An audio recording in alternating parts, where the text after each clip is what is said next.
stands at 9 victories, 1 defeat, 6 wins, coming by way of knockout. There you go. It's been good. Mikey. Better watch out, buddy. Don't charge at me, buddy. You want to be part of some of the largest fights in history. For me, at that time, it was Mike Tyson. In the latest installment of Netflix's exclusive Fight Week Countdown series, viewers were given an inside look at Mike Tyson's analysis as he watched footage of Jake Paul's previous boxing matches. In this rare behind-the-scenes moment, Tyson shared candid observations on Paul's strengths, weaknesses, and overall boxing style. The episode added new layers to the intense rivalry and anticipation building up to their fight, revealing Tyson's strategic mindset and his readiness to confront a unique opponent, Paul. Gentlemen, how you doing? Good to see you. Good. Look, the main thing. Sitting in front of the screen, Tyson watched Paul's knockout victories with a focused intensity. Commenting on Paul's punching power, Tyson acknowledged that Jake got power, no question about it, and he can take someone down with one good hit. But he quickly followed this with an insightful critique, pointing out what he considers a flaw in Paul's approach. Tyson said that Jake is predictable. You can see his patterns if you know what to look for. For sure, I think it's 50-50, you know? I truly believe that there's a lot of people who, you know, see me as an arrogant ass. I can be sometimes, but I'm just having fun and entertaining the world. This observation highlights Tyson's experience and his ability to spot nuances in his opponent's style that may not be obvious to the casual viewer. Tyson went on to emphasize that experience plays a major role in high-stakes fights like this, and he believes that his ability to adapt mid-fight gives him an edge over Paul. As the episode progressed, Tyson was shown pausing and rewinding certain moments in Paul's fights, particularly those that exposed lapses in footwork and defensive positioning. He leaves himself open sometimes, Tyson believes, further adding that if he sees an opening like that, and it's over. I've been doing this for years.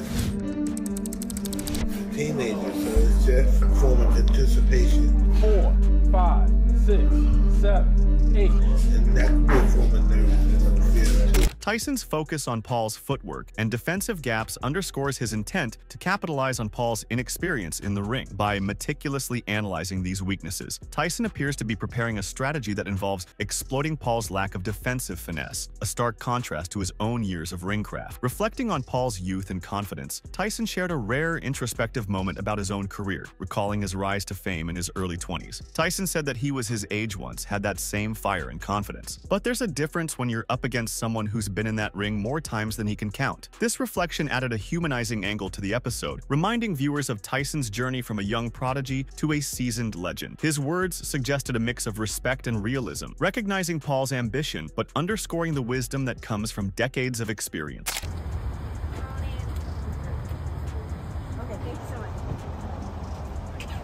After watching several of Paul's recent fights, Tyson offered a glimpse into his own game plan. Tyson said that he can tell Jake is not used to longer rounds. He starts strong, but we can see he fades a bit in later rounds. This insight suggests Tyson may plan to wear Paul down, leveraging his own seasoned stamina and opting for counterpunches that could exploit Paul's fading endurance over time. Moreover, Tyson hinted that he's been training to use counterpunching as his primary weapon against Paul, aiming to make the younger fighter miss big and capitalize on those moments. It's a strategy that could make the fight a test of endurance, potentially pushing Paul into unfamiliar territory if it goes the distance.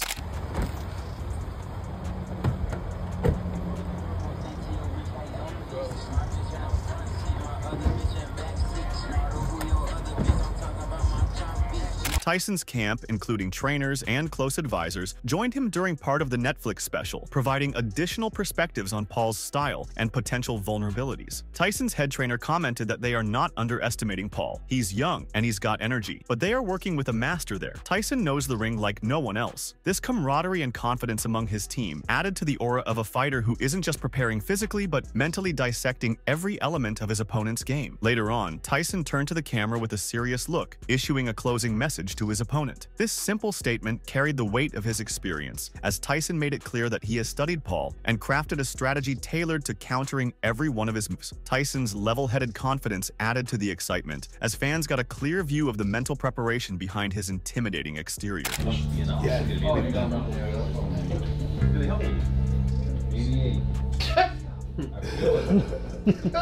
Billy talking stupid shit all the time. first thing Allah did before He created anything, He created a tent. He said, right, everything was going to happen. Tensions between Jake Paul and Mike Tyson hit a boiling point as the fighters squared off during an event in the lead-up to their highly anticipated bout. The confrontation set an intense tone for what's expected to be one of the year's most thrilling boxing showdowns.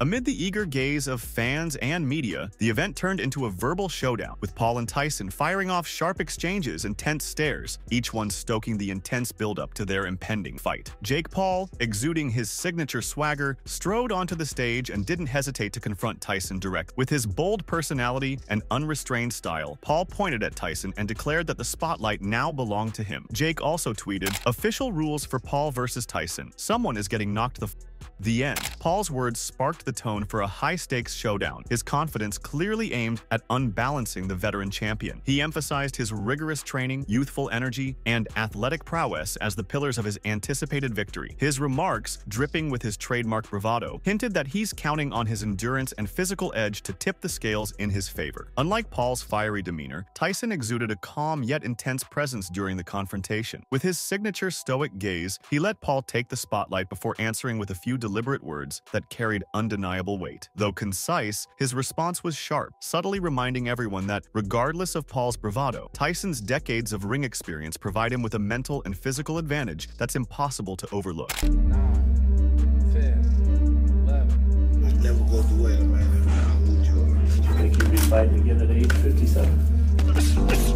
Hey, listen, and it was written. As Paul kept pushing Tyson with remarks about his age and time away from the ring, Tyson's composure never wavered. Rather than responding in kind, he let his formidable reputation and aura do the talking. Observers couldn't help but notice that Tyson's silent, unshakable confidence seemed to unsettle Paul, who occasionally faltered under Tyson's steady, wordless gaze. Jake Paul continues to shake up the fight promotion scene, and his latest stunt has fans puzzled. Heading into the ring as the bookmaker's favorite, Paul, at just 27, holds a significant age advantage. He's more than 3 decades younger than his opponent. With only 6 days left until the much-anticipated and divisive showdown, Paul took to social media to drop a bizarre AI-generated video, adding an unexpected twist to the build-up. Prior to a scene where AI edits give the impression that Paul and Tyson are kissing, the clip features Paul and Tyson in a number of scenarios when they have been spotted together. The words, "They want me to hate you, but I love you, daddy," flash across the screen, leaving most fans in the comments wondering what on earth they had just witnessed. "When you know," Paul wrote alongside the video, which quickly garnered thousands of likes. Paul has claimed victory in 10 of his initial 11 boxing bouts, with his only defeat thus far coming by a close split decision to Tommy Fury last year. Originally scheduled for July, his anticipated showdown with Tyson was postponed due to an injury. In the meantime, Paul stepped into the ring in July, where he successfully bested former UFC star Mike Perry after Tyson was ruled out of the fight. And I do think that the older generation wants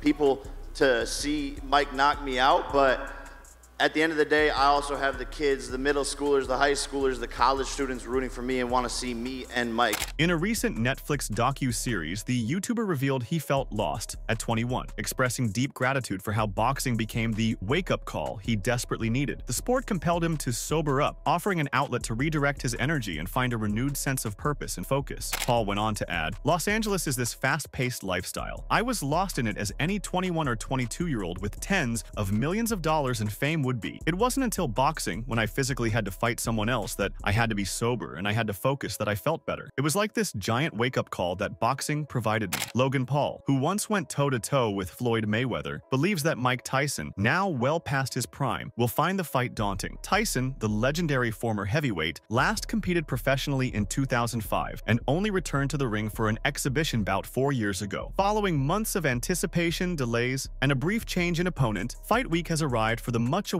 clash between Jake Paul and Mike Tyson. Both fighters have touched down in Dallas, preparing for the showdown, which will be broadcast live on Netflix. Jake said, "I am just thankful that I didn't die. It was pretty crazy. I kind of found my old self that had been stripped away from me in Hollywood. That's when I started to realize, oh shit, I've caught the boxing bug. I was like, this is all I am going to do." During his bulking phase, Jake Paul taunted Tyson by donning a fat suit and even imitating his signature tattoos. At a career low, Paul's weight fell under 184 pounds, with his eyes set on dropping to 175 pounds in anticipation of a potential matchup against Canelo Alvarez. He needed the towel to reach the cruiserweight limit of 199 pounds for Perry, and since then, he's gradually moved up through the weight divisions. Now with a 10-1 record, the Ohio native is said to be weighing in at approximately 230 pounds as he readies for his heavyweight debut. Logan, following his brother's lead, shared a video proudly showcasing his own dad bod after becoming a father earlier this year. With a noticeable belly and fast food wrappers strewn across the floor, he fully embraced the reality of fatherhood with humor and genuine authenticity. But his message was not a joke, telling Tyson, "Let's go Jake, Mike Tyson, you don't even know. You messing with the Pauls, bruh? Let's go Jake, first round knockout, yeet." In an additional story post, he added, "Mike Tyson, you are cooked." Mike Tyson recently stirred up a flurry of reactions worldwide, with some provocative remarks about his upcoming boxing match against Jake Paul. While excitement is building among fans eager to see the clash unfold, others are more cautious, questioning the legitimacy of Tyson's claims. Sports analyst Wade Plemons sparked further conversation by sharing a video on X, capturing Tyson's response to an in-ring interview with MMA reporter Ariel Helwani. Following Paul's victory over former UFC fighter Mike Perry, the interview was conducted. In the footage, the 27-year-old boxer not only recognized the legendary Tyson, but also sent a sharp warning saying, "There is a fundamental difference between Jake and me. He is a manufactured killer. Televisions and the papers made him look like a killer. He's manufactured. I am a natural-born killer. That's the difference." Iron Mike revealed that the main difference between him and Paul is their personas. Although his opponent's image is completely manufactured, his is genuine and organic. Tyson's taunt is ineffective because Paul keeps making money while laughing uncontrollably, even though he has built a successful boxing career by defeating opponents who aren't your usual fighters. Although the exact figure Netflix is offering for the global broadcast rights of the fight is still unconfirmed, Paul has stated that he expects to earn $40 million,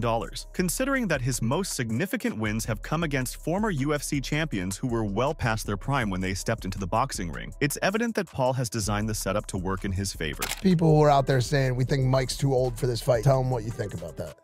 If you think I'm too old for this fight, you need to come tell me in my face. Whoa. I love you, Mike. Same. And I'm very nervous for you. And I care about my brother. And I know the path he's on right now. And it's ruthless. You got to take him serious, Mike. I take him extremely serious. These people don't take him serious. This is what I learned through my 58 years of experience. Anyone's capable of killing you. So you should be apprehensive for anyone. Mike Tyson has made it clear that financial gain will not be the motivation behind his upcoming bout with Jake Paul. At 58 years old, Tyson emphasizes that he isn't stepping back into the ring due to a need for money. His primary source of income now comes from the cannabis industry, not boxing. For the legendary Iron Mike, the true appeal of the fight lies in the excitement and challenge of facing Jake Paul, not the potential payday. "I could be waiting on a check every day for cannabis," he said in September, while commentating at a Cage Wars MMA event. He added, "That's bull for me. I'm a man. I want to go out there and I want to expose myself to risk. Sometimes, I want to see who I really am. I want to see what I'm really made out of. I want to perform in front of the world. To me, that's all I ever knew how to do since I was 14. This fight is not going to change my life financially enough. This is just what I want to do." Tyson has acknowledged that his health is still not ideal. His words, "It's hard to walk right now," he added, "but 2 months from now, I'm going to be perfect. The fight is won in the gym. Listen, I'll do anything that will help me. I'm going to enjoy my time here tonight with all my childhood friends and the hell with Jake Paul."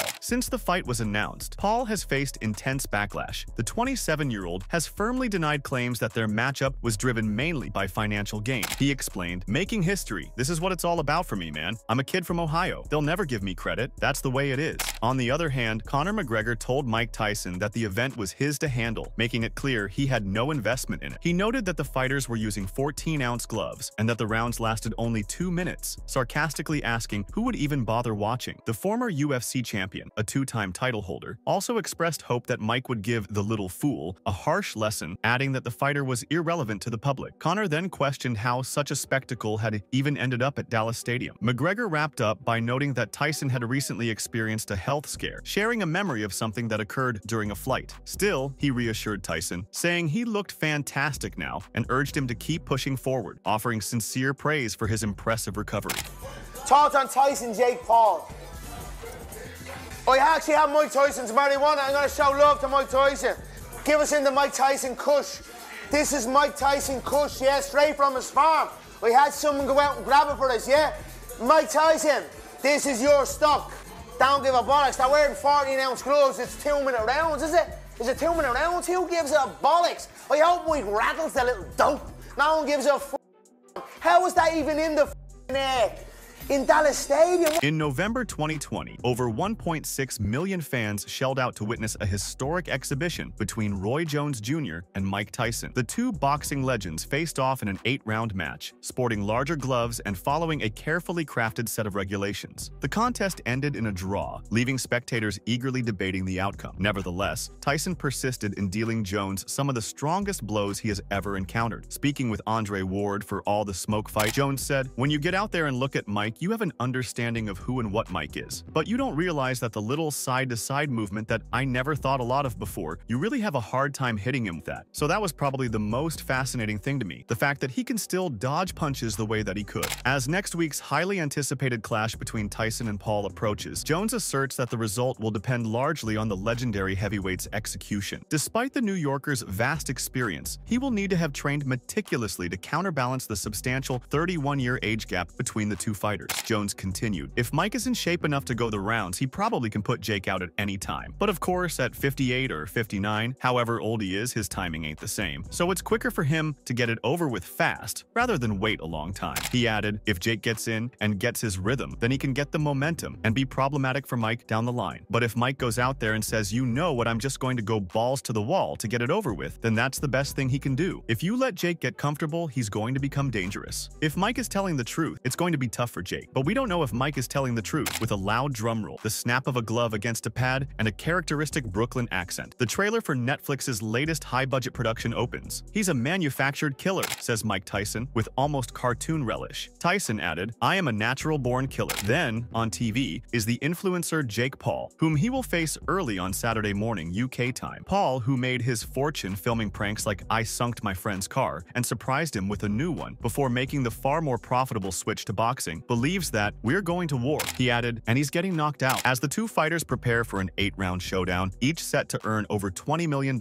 an air of uncertainty looms over the Texas arena. Is this merely a grotesque spectacle, or does it hint at a larger shift in the landscape? Perhaps the most fascinating question remains: why is Netflix investing millions into this blend of boxing's classic traditions and its YouTube-driven evolution? This, despite most in the sport viewing it as a misguided endeavor. Boxing's unease is eloquently portrayed by Barry McGuigan, who was at the height of his fame 40 years ago. "I'm 63 and Tyson's only 5 years behind me," he tells The Observer. He added, "So the idea of him boxing any guy, even if he's only ordinary, is just so wrong at that age. You are your reputation. That's what people remember. And I remember Mike Tyson as a wrecking machine. He really was one of the most dangerous heavyweights that ever laced on gloves. There's no doubt about that. And I don't want people to say in 20 years' time, 'Oh, that's that guy that had that sham of a fight with that YouTuber.'" Paul receives generosity from McGuigan, who says he can obviously box a bit. For him, however, that only increases the dangers. He added, "A 58-year-old man shouldn't be fighting. He just shouldn't. At that age, your punch resistance invariably disappears. And while we see all these clips of Tyson doing the pads, that's not real. What's real is sparring against good quality opposition and seeing how you look then. You can be sure he's not doing that given his age." A very different perspective is offered by Adam Kelly, president of media at the global sports marketing company IMG. Kelly accepts there are doubters, but predicts that Tyson v. Paul has the potential to break some of the all-time best ratings and be one of the most viewed boxing matches of all time. Those comments carry significant weight, especially in light of Kelly's pivotal role in the game-changing 2017 Floyd Mayweather vs. Conor McGregor event. That pay-per-view spectacle not only captured global attention but also paved the way for future crossover fights. Today, Kelly remains a key figure in the evolution of sports, regularly collaborating with major sports entities, media powerhouses such as Netflix, and industry trailblazers to shape the next chapter of athletics. For Kelly, this confrontation signals the next chapter in the transformation of how we engage with sports. The first revolution reshaped viewing through broadcast TV and advertising, followed by the second wave fueled by pay TV subscriptions. Now, the third era is being propelled by streaming titans such as Netflix, Amazon, Apple, and Google, with YouTube at the forefront. He said, "Sport is a major part of the attention economy, and these guys are the most effective in turning attention into earnings. So what they'll be able to do better than the existing players is monetize audiences each and every time they watch. The Tyson vs. Paul fight kicks off Netflix's entry into live sports, setting the stage for its upcoming NFL Christmas Day broadcasts, WWE events next year, and potentially more live sports offerings down the line. However, the real question is how platforms like Netflix and Amazon will compete with Sky's monthly subscription model and the hefty price tags attached to pay-per-view events. Kelly said, "I think one of the challenges sport faces is direct monetization from fans is kind of tapped out, to use an MMA expression. But in the attention economy, of which sport is a key part, there are lots of other ways in which engagement and audience can convert into earnings for companies." A significant number in the boxing world continue to question the match. Promoter Eddie Hearn has slammed it as dangerous, irresponsible, and disrespectful to the sport, and reports indicate that ticket sales have been underwhelming. Meanwhile, McGuigan shares concerns about the potential fallout once the fight actually takes place. He said, "I hope that it's proper, and it's not a load of choreographed nonsense, and I hope it's for real. But if Tyson in his 20s hit Jake Paul, he would have put him in hospital for a week, not now because he's an old man." So that's all from today's video. If you enjoyed it, remember to leave a like, subscribe, and ring that bell icon so you never miss our upcoming videos.